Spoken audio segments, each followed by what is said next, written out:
आता तू पुढच्या वर्षी आता 17चा असशील राईट. हा हा पुढच्या वर्षी 18 ऑक्टोबर मध्ये. तुला पण मत द्यायला लागेल. मग कुठल्या पार्टीला मत देणार तू?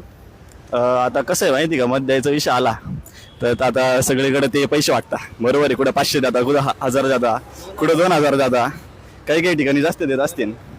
आपण सगळ्याकडून पैसे घ्यायचे, पण मग आपल्या मनात जे वोट म्हणजे आपल्या मनात जे आलं याला वोट द्यायचं, त्यालाच वोट द्यायचं. पैसे सगळ्यांकडून घ्यायचे असं तुझा फिक्स पक्ष नाहीये का? नाही, फिक्स पक्ष नाही. पैसा आज तुझा पक्ष आहे. हा, ज्याने जास्त पैसे दिले म्हणजे असं नाही, ज्याने जास्त पैसे दिले त्यालाच द्यायचं. आपल्या मनात जे असेल ना, आता सपोज काँग्रेस आणि भाजप आहे, दोघांनी 2,000 रुपये दिले, पण मग आपल्या मनात भाजपला द्यायचं तर भाजपला देऊ, काँग्रेसला द्यायचं काँग्रेसला देऊ. एक असं मॉरल राहतं, एक मॉरल गोष्टी राहता आणि एक पैशाच्या गोष्टी राहता.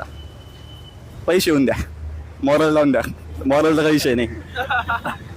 असला विषय. म्हणजे आता तू बघायला गेलं ना, आता फ्युचर मध्ये डेव्हलपमेंट वगैरे काय विचार करतच नाही का? आपलं डेव्हलपमेंट झालं पाहिजे, बाकीचं काय घेणं देणं नाही. नाही नाही नाही, म्हणजे बघा रे तुम्ही, आमचं डेव्हलपमेंट म्हणजे फ्युचरचं डेव्हलपमेंट. आता हे तुम्हाला काय वाटतंय डेव्हलपमेंट करतील काय बोरं? यांचे तोंड पहा तुम्ही. हे वर्गात काय करतोय, आवाज काढतो वर्गात, याचा पहा तुम्ही. हे कोणीच शिकायला येते नाही. आता हे बा, हे डेव्हलपमेंट करेन का? करेन तो, त्याने आधी स्वतःच डेव्हलपमेंट केलं पाहिजे, त्याने वजन कमी करायला पाहिजे. असला विषय.